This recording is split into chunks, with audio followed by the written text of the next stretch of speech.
Hi, welcome to a special edition of the Alan Rosenberg Show. I'm going to be reviewing last night's Wishbone Ash concert. Here you go. That's the t-shirt. That's the t-shirt from the last time I saw them.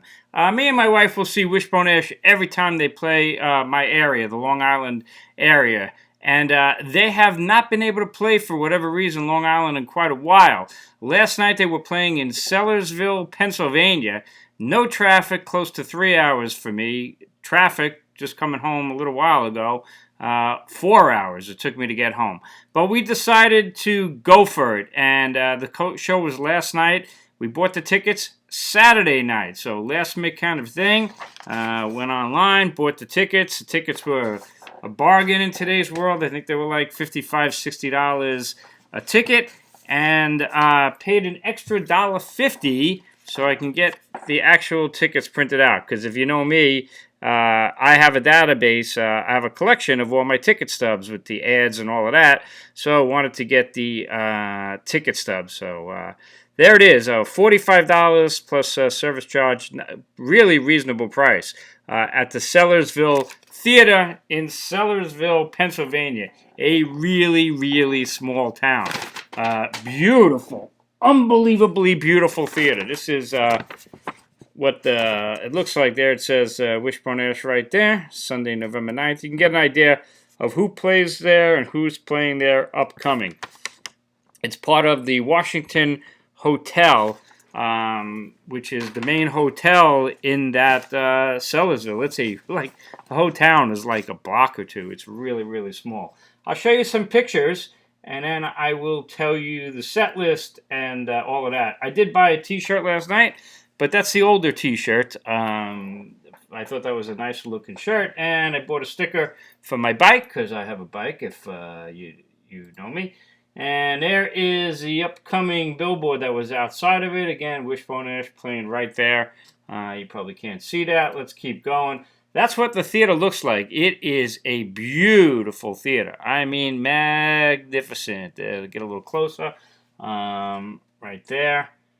And that's what it looks like from the side. And the hotel and the restaurant is right there. I took a picture of that as well. So they're literally right next to each other. We stayed in the hotel. It was beautiful. It has 11 rooms. It's pretty small. When I got there, went up close, took a picture of the stage. It is a beautiful, beautiful theater with curtains that open up. Lighting. The sound was impeccable. This is right before they were going on. And the first couple of seats are like tables. And then we were around over here, row M. I think the whole theater holds maybe 400 people. It was not sold out, but they sold well. I would estimate a little over 300. Who's in the band right now? Well, of course, it's Andy Powell, who's maintained Wishbone Ash in their whole history. They brought in Mark Abrahams on second lead guitar in 2017. He was just a big Wishbone Ash fan and pulled him in, and he is unbelievable. What an incredible player. We'll talk about the set list in a little bit. Amazing. Now, here's the funny thing. This is the bass player, Bob Skeet. His wife sells the merch, and we were talking for quite a long time. I've met them before. And do you know that he has been in the band? Are you ready for this? 29 years. So myself included, you talk about the quote-unquote golden age of Wishbone Ash, Martin Turner playing bass, etc. Martin Turner's whole career with Wishbone Ash was initially, 10 years? Initially, and then they came back for a couple of years.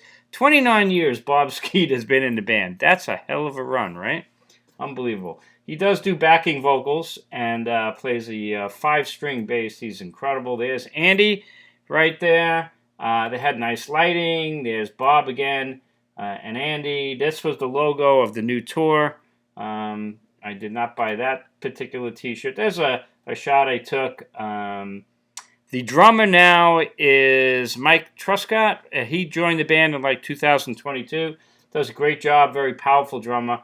And Andy still sounds like Andy Powell. Absolutely amazing. And again, this is what it looked like. The whole show, they had the logo of the new logo, which is kind of the wishbone and the phoenix. Alrighty, there you go. So a couple of shots I took, and then there we got some dolphins. Let's talk about the set list. So This particular tour, they are calling, I believe they are calling it, let's get me back up. We'll get me back up. They're calling it the Wish List Tour. Unofficially, they were calling that in England, I know. But it is kind of what it is. Like, so fans wrote in for the songs, and I loved the set list. They opened it up with the very first Wishbone Ash song that I ever heard. The story was I was 13 years old. It was 1976. I had heard about Wishbone Ash and was fascinated with them because of their name, but never knew any of their songs. They never got any play here, even in the New York City area. Apparently, we were going to England. My parents were taking us to England on British Airways, and they had one channel you could listen to, and they had on repeat the current new songs in England, and one of them was Outward Bound, the instrumental track from New England. And then when I came home, I bought New England, and I also got Locked In. Those were my first two albums, and I was like 13 or 14 years old. New England is still my favorite Wishbone Ash album, one of those albums that changed my life. So they opened up with Outward Bound, a kick-ass version of that amazing instrumental. Great guitar work, obviously, and Mark Abrahams has like an effects pedals there, so he could do some really cool sounds on that. Second track from Just Testing, one of the greatest songs, of course, Living Proof, amazing too. You know, I actually did a video of my favorite guitar solos of all time. Living Proof was in there. They are just tremendous on that. Of course, Andy didn't initially sing that song, so Andy Powell's the lead vocalist on all the songs.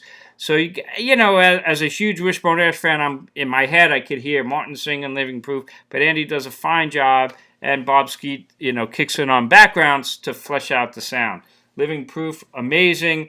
Then they went back to New England, and they did Runaway, which was a nice surprise. Kick-ass version of that hard rockin' Wishbone Ash track. And then the surprise, they did In All of My Dreams You Rescue Me, also from New England. So the first four songs, Outward Bound, Living Proof, Runaway, and In All of My Dreams You Rescue Me, 3 out of the 4 from New England. I am quite happy. It is great. Then they do what he introduced as the trilogy from Argus. Perfect way to put it. What'd they do? They did The King Will Come, immediately into Warrior, immediately into Throw Down the Sword from, of course, Argus. Everybody knows Argus, and everybody should know Argus. And as I always say, it's one of rock's criminal offenses that at least that Wishbone Ash doesn't get regular airplay on any commercial radio station. But how they don't play like The King Will Come every day, or Throw Down the Sword, or Warrior every day. I mean, it's just the greatest music of all time. And their versions last night were absolutely stupendous. Absolutely incredible. I got to tell you, like in Warrior, for instance, and I picked it up, like Mark Abrahams is doing some kind of effects on an effects pedal where the guitar almost sounds like a keyboard. But, you know, it's pure guitar. It's not canned. It's really him playing. It was just amazing. As I like to say, I died to go to heaven. They were going to continue, and then Bob Skeet reminded Andy that they're supposed to take a break. So that was the first break. So the first half, Outward Bound, Living Proof, Runaway, In All My Dreams You Rescue Me, King Will Come, Warrior, and Throw Down the Sword. An amazing set. They took like a 20-minute break. They come back in style with, from There's the Rub, the legendary instrumental F-U-B-B, or as I call it, Fub. And it kicked ass, as you would expect. Absolutely tremendous. Then they go kind of deep, more modern, and from the Power of Eternity, latter-day album, The Power of Eternity, they did In Crisis. And that was really good, you know, considering they're playing these bang-up Wishbone Ash classics, even though they're deep classics. In Crisis really came out well. They go to 1978's No Smoke Without Fire, and they do the epic War of the Way of the World. War of the Worlds. The Way of the World, Part 1 and Part 2, with that really cool part that jives the two together. It was absolutely awesome. And they did a really cool thing in there that a lot of people picked up. When they were jamming at the end of Part 2 of The Way of the World, they threw in a little bit of Smoke on the Water and a little bit of Paint It Black. Smoke on the Water, of course, Deep Purple, because Ritchie Blackmore kind of helped Wishbone Ash get a deal.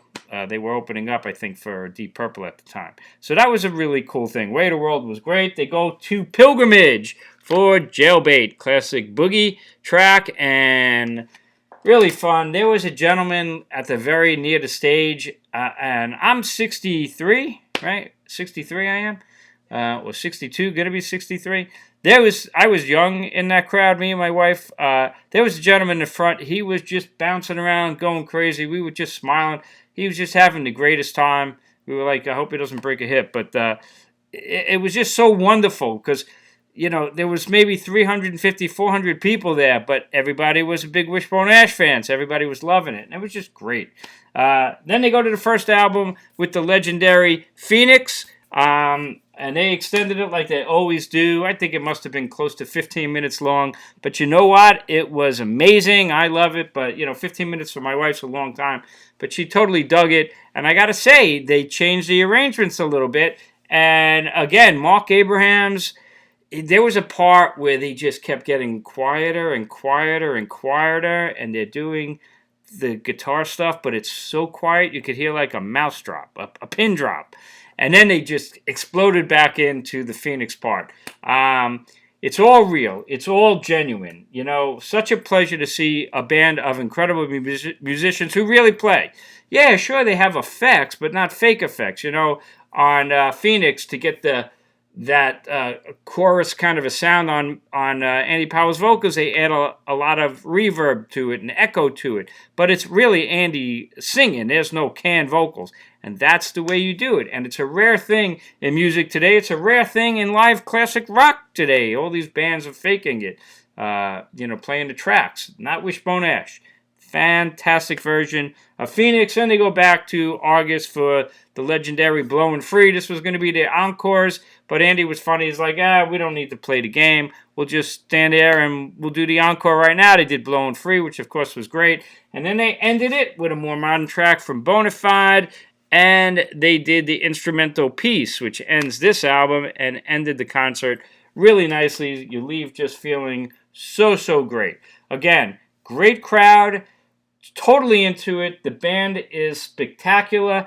Andy is the lead vocalist. Now, of course, the classic Wishbone Ash, you had 3 vocalists, and they would mix it up. Andy does all the lead vocals. And again, some of the tracks, he wasn't the original lead vocalist, but he does a great job. Bob Skeet on bass, 29 years in, does great backup vocals to harmonize it, to flesh out the vocals. It works really, really good.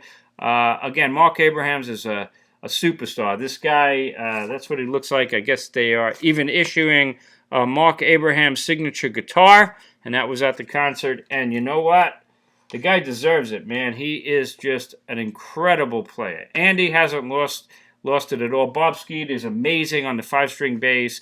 And Mike Truscott doing the job, man, playing real solid drums. The band sounded amazing. The Sellersville Theater, fantastic venue. Took me 4 hours to get home, and I only got home about 2 hours ago, so I'm pretty wiped out.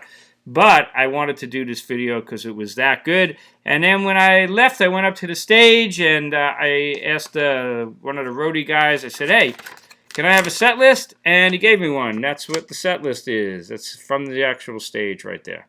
So there you go. Wishbone Ash still doing it, man. Doing it big time last night at the Sellersville Theater in Pennsylvania. If you were there, feel free to chime in on your comments. If you've seen other shows on this tour, feel free to chime in. But if you have never seen Wishbone Ash and they're playing in your local area, I'm telling you, this is unbelievable. One of the great crimes in classic rock is how they are just not a household band. Every household should know them. Argus should be in every top 20 list of the greatest albums of all time. I'd put New England in there as well because that's my personal favorite. But just so great.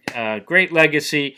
And, maybe in a way for us fans, the fact that they are our band, and maybe not a huge amount of people know them in certain locations, but they're certainly big enough to have 5 box sets now that I got. They deserve it. They're spectacular. So anyway, thank you so much. If you're new to my channel, hit subscribe, The Alan Rosenberg Show. I got playlists, and I'm known as one of the world's biggest Wishbone Ash fans, and I am. There's going to be a Wishbone Ash video coming up in about 2 videos. I'm going to show you my collection. I have over 90 Wishbone Ash albums. I'm going to show them to you. Alrighty. Anyway, thanks again. I will see you next time. I got to take a shower and go to sleep. Alrighty, I'll see you.